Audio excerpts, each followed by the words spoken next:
Claire Mélinan, bonjour. Bonjour. Vous êtes directrice marketing du groupe Actis. Oui. Est-ce que vous pourriez tout d'abord nous exposer l'activité de votre entreprise et comment elle se situe sur son marché? D'accord. Alors nous sommes en fait fabricants de solutions d'isolation pour le bâtiment. Nous sommes une société basée en Languedoc-Roussillon. Et depuis 30 ans, en fait, nous concevons et nous fabriquons des solutions innovantes d'isolation pour le bâtiment. Donc, entre autres, des isolants minces. Nous sommes donc leaders de cette famille de matériaux d'isolation sur le marché en France et en Europe. Et nous avons donc depuis 3 ans lancé une nouvelle gamme d'isolants en fibre de bois. Alors, tout le monde parle beaucoup de la RT 2012, on parle du bâtiment BBC.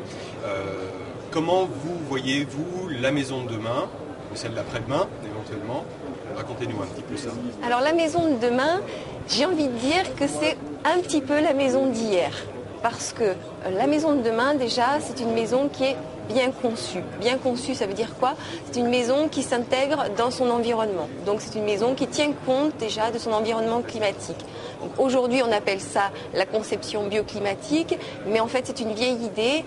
C'est simplement en fait d'implanter sa maison de manière intelligente sur la parcelle, de manière à la protéger des vents dominants et de manière à ce qu'elle puisse profiter au maximum des apports solaires en hiver, bien entendu, et à s'en protéger en été. Donc ça, c'est déjà une première chose. La conception bioclimatique est très importante.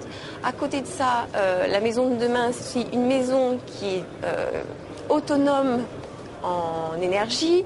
Donc autonome, ça veut dire quoi? C'est une maison qui peut avoir plusieurs sources d'énergie, de préférence en utilisant ce que l'environnement peut nous apporter.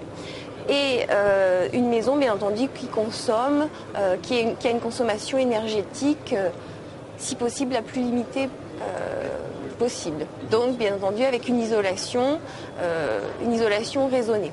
Alors, évidemment, nous sommes fabricants de matériaux d'isolation. C'est la question que j'allais vous poser, bien évidemment. Avec une vision pareille, vous avez évidemment des offres et des solutions adaptées.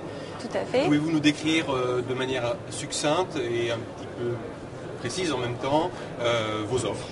D'accord. Alors en fait, donc, notre cœur de métier, c'est la conception, la fabrication d'isolants minces, réflecteurs.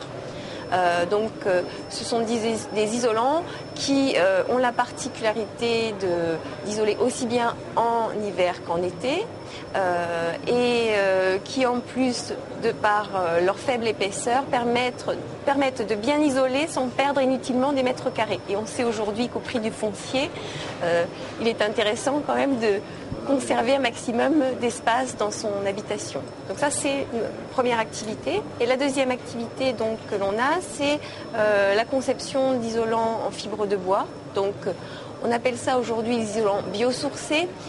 L'idée principale, en fait, c'est une gamme qui est née de l'éco-conception.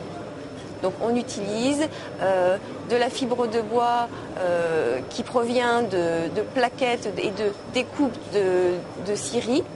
Donc du bois qui n'est pas utilisé dans la construction, en fait, qui est un sous-produit de la filière bois, et donc qu'on utilise, qui est recyclé, qu'on utilise pour développer cette gamme qui est hyper performante, puisque le bois est un matériau naturellement isolant. Bien sûr. Dites-moi, j'ai une maison, et cette maison est une maison ancienne, et j'envisage de la passer au statut BBC, comme on dit. Je m'aperçois que j'ai beaucoup de solutions, j'ai beaucoup de problèmes auxquels je dois me consacrer, de la chaudière jusqu'à l'isolation, jusqu'au fenêtrage. Selon vous, quel est l'acteur le mieux placé ou quelle est la procédure la plus logique pour avoir une vision globale de ce à quoi je veux parvenir? Je veux arriver à un standard BBC et lorsque je regarde les offres des fabricants, comme vous par exemple, je n'arrive pas à voir de quelle manière elles vont contribuer à atteindre cet objectif final et global. Comment est-ce que vous voyez cette approche globalisante, je dirais, du point de vue du particulier, pour parvenir à ces objectifs-là? Alors la première chose, c'est qu'on se trouve en rénovation. Donc en rénovation, on ne peut pas raisonner de la même façon que dans le neuf, puisqu'on intervient sur un bâti existant. Donc la première chose, je dirais, pour essayer d'améliorer la consommation énergétique du bâtiment, c'est déjà d'intervenir sur... c'est de savoir que deux éléments sont très importants pour améliorer la consommation énergétique du bâtiment. C'est d'une part l'étanchéité à l'air et d'autre part l'isolation. Sur le point de l'étanchéité à l'air, c'est un petit peu compliqué en rénovation parce qu'on intervient sur un bâti, on est sur un bâti existant et on ne peut pas corriger a posteriori les défauts d'étanchéité à l'air des parois. Donc pour cela, en fait, il est important d'utiliser des matériaux d'isolation qui soient eux-mêmes étanches à l'air, qui viennent eux-mêmes corriger l'étanchéité. Donc si, en ce qui nous concerne, on propose donc une gamme d'isolants minces réflecteurs qui a cette capacité à effectivement, sont des matériaux qui conjuguent isolation et étanchéité, ou alors on peut aussi utiliser les isolants en fibre de bois qui, de par leur densité importante, sont des isolants qui sont plutôt résistants aux infiltrations d'air. Après, on peut bien entendu, pour tout ça, il faut se faire conseiller par des professionnels qui vont avoir la capacité de vous proposer justement des solutions pour pouvoir intervenir a posteriori sur le bâtiment. Alors, lorsqu'on s'intéresse à intégrer des solutions dans une rénovation, mais aussi une construction neuve, on a besoin de modéliser de plus en plus aujourd'hui. On est ici sur un salon sur lequel il y a une couverture de plus en plus grande de ce besoin de simuler, de modéliser. Qu'est-ce que vous nous suggérez d'utiliser comme solution logicielle pour vérifier la valeur, la pertinence de l'usage de vos solutions, par exemple? Est-ce que vous avez un modélisateur, est-ce que vous avez un logiciel qui nous permette de voir quels effets sont produits par vos produits? Alors, la société Actis n'est pas producteur de logiciels. Par contre, ce que l'on fait, c'est qu'on utilise des logiciels disponibles sur le marché. Alors, il y en a deux. En rénovation, c'est le logiciel 3CL-DPE qui est le logiciel en fait, des diagnostiqueurs énergétiques agréés pour réaliser les fameux DPE. Et dans le neuf, ce sont les logiciels donc, de calcul thermique qui sont utilisés pour